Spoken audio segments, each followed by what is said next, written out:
How many of you have heard of the phrase bigger picture? Have you ever thought about what exactly that means? Usually people say the phrase bigger picture when there's more to the story than we can actually see. And sometimes in our lives, it can be hard to see the bigger picture. Take right now, for example. Right now, you might notice how good this place looks. Like how the furniture fits in with all the decorations and how it looks a little bit used but not so messy that it never gets cleaned. The truth is, we set this space up like 2 days ago, and you're just seeing what we want you to see. Behind the scenes, it becomes apparent that there's a lot of work and a lot of mess that goes into making you see what we really want you to see. If you could see the bigger picture, you'd realize just how unorganized a lot of this space is and kind of messy. It's not so picture perfect when you can see everything. When it comes to so many things in our lives, we have a tendency to focus on only one small part of what's happening. We don't always pay attention to what's going on behind the scenes. We tend to look at just one circumstance or one event or one detail and think about the way it's impacting us right now. And when we do that, we miss out on everything else that's happening around us. There's so much more we may not yet see. We're missing the bigger picture. I think this happens in a lot of areas of our lives, but the one we're gonna talk about today is our families. I know all of our families may be different from each other, but I think no matter what, we can all agree on this. When it comes to our families, we tend to think we're the main character in the story. Think about it. We'd rather have everyone else on our schedule of staying up late and sleeping in. We'd love it if family meals could have only the things we like to eat, like mac and cheese and pizza and cupcakes and ice cream and candy, and not things like broccoli and Brussels sprouts and fish and, did I say Brussels sprouts? I really don't like Brussels sprouts, right? We don't think twice when asking our parents to spend money on things like games and sneakers and concert tickets because those are things we want. Basically, without even realizing it, our actions say to our families that we want them to focus first on how we feel, what we need, and what they can do to make life look the way we want it to look. Maybe in your family, things are a little different. Maybe all the attention actually is focused on you. Your parents are all up in your business. They want to know every detail of your life. Your grades are the most important, your activities are the biggest deal, and your feelings are the top priority of the conversation. It's all about what you're doing, how you're feeling, and what you're thinking. And honestly, it's just too much. Your family is driving you crazy with all the questions and conversations and attention. And listen, I get it. That does sound like a lot. But can I just point out one thing?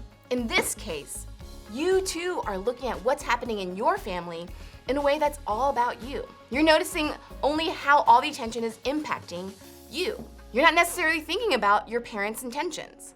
You see, whether we really are the center of attention in our families or just wish that we were, we're not seeing the bigger picture. We're not seeing that there may be a lot more happening in our families, things we don't know about or understand yet, that's causing our parents or siblings to treat us the way that they do. Or we're not seeing the bigger picture of our own actions, that the way we view ourselves and treat our families has an impact on them too. And here's the deal.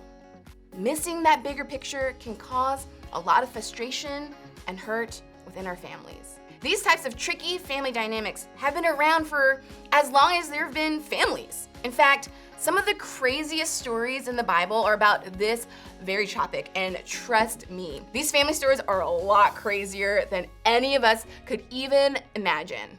Today, we're gonna look at one guy in the Bible who found himself in the middle of a pretty crazy family situation. His name was Joseph, and he was actually a really big deal in the Old Testament, which is a collection of books in the Bible written before Jesus came to earth. Joseph was one of the youngest sons of a man named Jacob. And Joseph had a lot of older brothers, like 10 of them. So we're talking a pretty big family here. Now, Joseph's family probably looked quite a bit different than this family we see here, because obviously they were real people and not cartoons, and there were 10 of them. But one thing that's true about all families, both back then and now, is that the relationships in them can be tricky. So that being said, let's take a look at what made some of the relationships in Joseph's family so tricky. Jacob loved Joseph more than any of his other children because Joseph had been born to him in his old age. So one day, Jacob had a special gift made for Joseph, a beautiful robe. But his brothers hated Joseph because their father loved him more than the rest of them. They couldn't say a kind word to him. So basically, Jacob loved Joseph more than all of his other children, and he did nothing to hide it. Jacob could have just said, "Hey, other sons, Joseph, Lucky Charms with marshmallows," or just the marshmallow part, really. And you guys are Brussels sprouts. I don't know about you, but if I were one of Joseph's brothers, I'd be super jealous. It's like Jacob gave Joseph the nicest, most expensive headphones that money could buy, and the brothers, nothing. Can you see how this might create some tension in their family? Well, what happened next only made matters worse. Take a look. One night, Joseph had a dream, and when he told his brothers about it, they hated him more than ever. "Listen to this dream," he said. "We were out in the field tying up bundles of grain. Suddenly, my bundle stood up, and your bundles all gathered around and bowed low before mine." If this dream sounds a little weird to you, it's because it is. It was a symbol implying that one day, Joseph's brothers would bow down to him.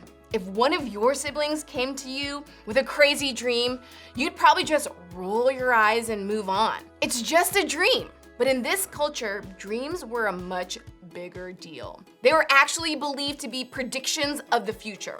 So when Joseph shared his dream about his brothers actually bowing down to him, they believed it was really going to happen. And as the passage tells us, hearing that made Joseph's brothers hate him even more. What's worse, in the next few verses, Joseph went on to share another dream he had. This time, where the stars and the moon and the sun bowed down to worship him. As you can probably guess, his brothers got even more irritated after hearing about this second dream. But what do dreams and all this family drama have to do with us?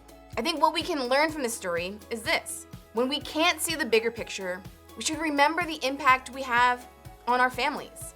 Scripture doesn't tell us what everyone in Joseph's family was thinking or feeling, but we can guess a lot based on their actions. It seems like everyone, Joseph, his brothers, even his dad, didn't notice how their actions affected each other.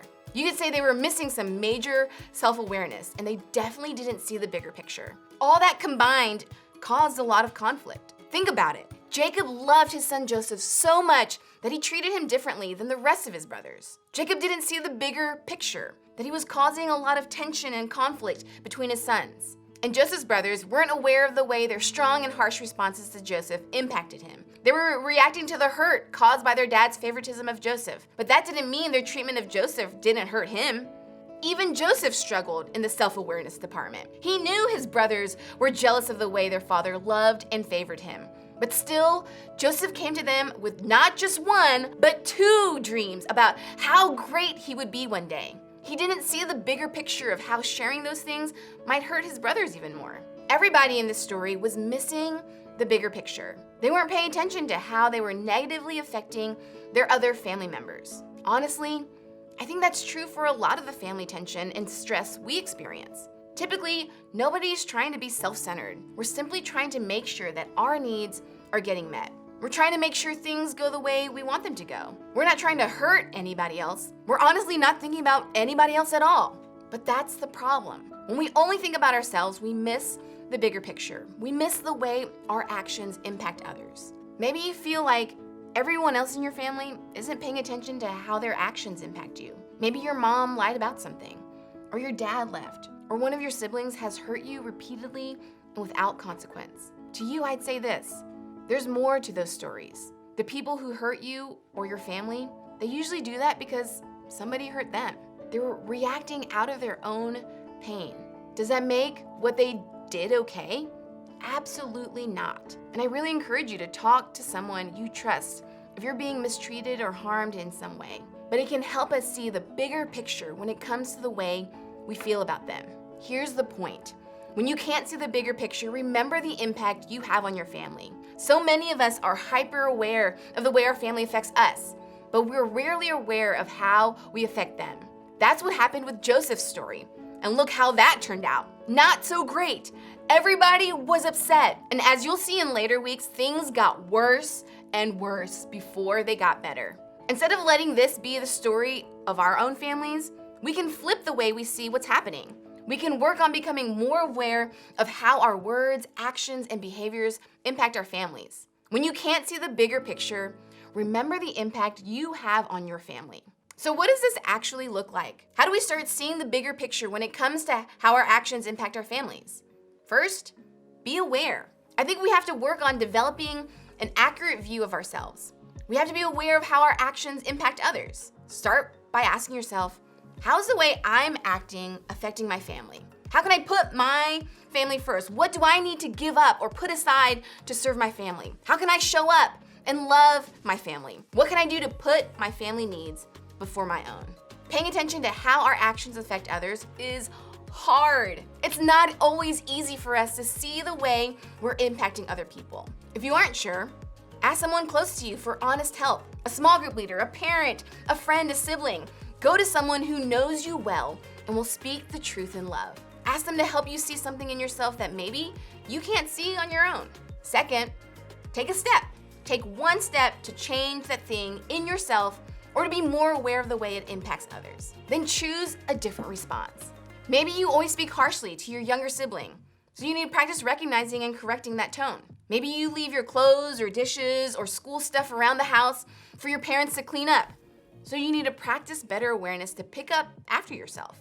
Or maybe you need to control your temper instead of blowing up at your family when you're tired or frustrated or mad or hungry. Whatever it is, pause and think about how you're affecting others. Look at how you're impacting the bigger picture and make a move to change it for the better. Remember, when you can't see the bigger picture, remember the impact you have on your family.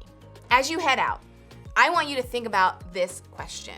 What's one way I might be causing conflict or tension in my family?